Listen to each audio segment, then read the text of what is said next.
I've looked at lots of chapter 5s over the years, and the reason people fall down or don't move forward with their chapter 5 is not because their study was bad, and it's not because of statistics they've done. It's because they don't tell their story. They don't actually toot their own horn. I'm Dr. Steve Tippins, and I've been in academia for over 35 years. I've served on over 300 dissertation committees, and I've helped hundreds of students reach the end and complete their dissertations as a coach. In this video, I'm going to walk you through how to actually complete a chapter 5 that your committee will accept, and you get to walk across stage. Chapter 5 is different than the previous chapters in your dissertation. And by saying chapter 5, I just want to clarify, typically a dissertation has 5 chapters, the last chapter being the conclusion, the summary, the findings, things like that. Now, you could have a 6 or 7 chapter dissertation, and it's the last chapter. So I'm just going to call it chapter 5 here moving forward. In the first 4 chapters, typically there's a template that you can follow pretty closely to complete things. You report on what you're going to do and what you did, and you're pretty constrained by the method that you said you would move forward with in doing your research. Chapter 5 is different. While there can be a template showing you, make sure you cover these things, this is where your committee is looking for your interpretation, for you to tell us what it all means, for you to tie it all back together with the previous literature. You know, academic writing doesn't give you a lot of creativity, but chapter 5 is the one area where you get some creative abilities in your writing. I've seen too many students undersell what they've done in their initial attempts at chapter 5. And by undersell, I mean too often I get someone who spent a year or more on a document. They've written 104 pages on the first 4 chapters or 128 pages on the first 4 chapters, and their chapter 5 is 4 pages and covering all the sections that are required to be covered in chapter 5. And as a committee member, it doesn't ring true or doesn't sound like you know what you're doing or that you have done the work yourself, because this is where you get to say, here's what it means. This is where you get to sort of sing your own song, so to speak. So if you put a year into this and all you've got are 4 pages to write, they're going to question you. Ultimately, in their minds, they may be thinking, they did all this work and that's it? That's all they've got? Really? You know, maybe we weren't hard enough. Maybe we didn't give them enough to do. This is where you really should be totally explaining what you found, what it means, what the implications are, so that not only does your committee know, but also you're paving the way for future research for yourself and others. So where chapter 4 was, hey, what did I find? A reporting of the results. Chapter 5 is different. Now you get to say, here are the results and here's what they mean. Here are the implications. In some disciplines at some schools, they even ask you to say, and what does this mean in practice outside of academia? How are these results meaningful? Who can use them? Why are they important? Filling that in should take you more than 4 pages. Your results are contributing to the academic world as well as the real world. Look, I know you're tired when you get done, and chapter 5 is typically the last thing you're writing because you have to have the results and write them up before you can say what they mean. And it's easy to say, well, I'm done. I can't write anymore. But committees in general are looking for 15 to 20 pages in your chapter 5. So keep that in mind. If you fall short at 15 pages, that's great. If you think I'm going to write 4 pages and that's what you're going to write, you know, your committee's most likely not going to accept it. And I've seen a number of dissertations sent back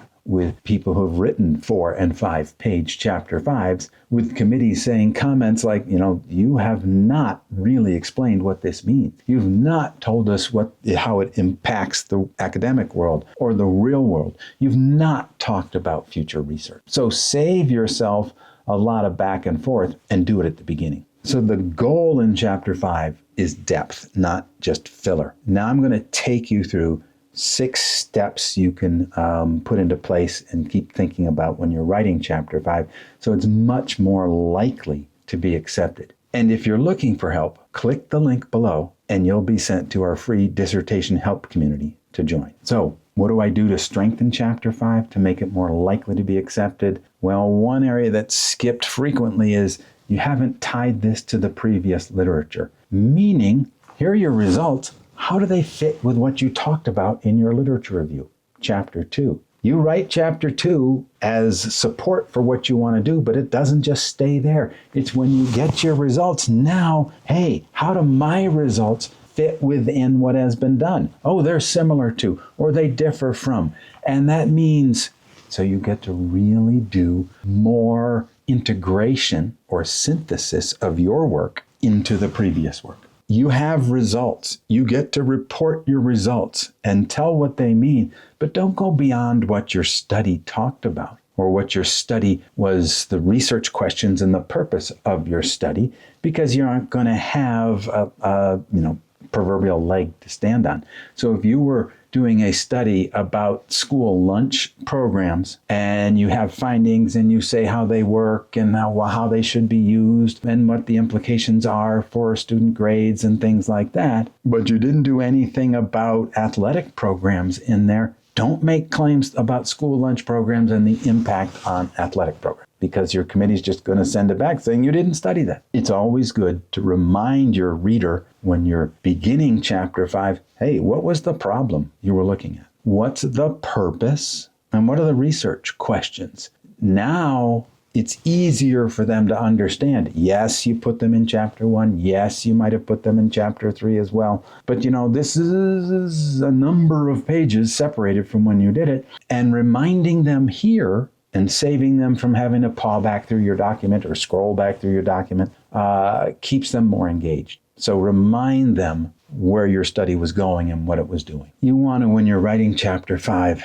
think ahead to your defense as well. Because think about this, it's been a year or so you've been working with your committee, and your committee members has given you comments all along about, one committee member might be interested in format. Another committee might be more methodologically interested, and other committee members might be content interested. Well, in your chapter 5, if you can answer questions that they've asked on the ongoing basis, or answer questions that you think they're going to ask about what you've done, then you're not going to get those questions during the defense. They've already seen that you've done it. And the more you can stop questions from happening on a defense, the more they're on your side and the easier your defense goes. And I've seen this happen. I've had clients where I've said, let's answer this in chapter 5. And when they've gotten to their dissertation, they've had no questions from specific people who had been, I wouldn't say bothering them or pestering them, but adamant that certain things be involved. And they avoided the questions by actually thinking about it ahead of time. Chapter 5 is where we talk about the big picture. It's not item by item or significant result by significant result. It's, here are my results. I might give a graph or a chart or something like that, but here is how it's going to impact stock traders or principals, or the collection of data for biological testing. Here is what it means in the big picture, okay? This is you trying on the mantle also of an academic, and you getting to become one of the experts and show the field that you understand what you're doing. And finally, chapter 5 is just that. It's the final thing you're writing. It's the final part of this research. So you want to make sure that it's written well and tight and communicates what you want it to communicate. I sat on a dissertation committee a couple of years ago, which was good work. I mean, it was a good study. It was very interesting. And they got to chapter 5 and just got tired and didn't really explain things. And it took 3 back and forths for them to understand that this was really important stuff. It wasn't just like, here's my results, I'm done, fine, see you later. It's, I've given you the results, and here's how now I am part of the conversation on this topic. And those 3 back and forths caused that student to go into a new term, timing-wise, more tuition, wasted opportunity. So in wrapping this up, if I'm approaching chapter 5, the idea is to start chapter 5 with, the idea in chapter 5 is to start with a preview of what you're going to be covering, reminding the reader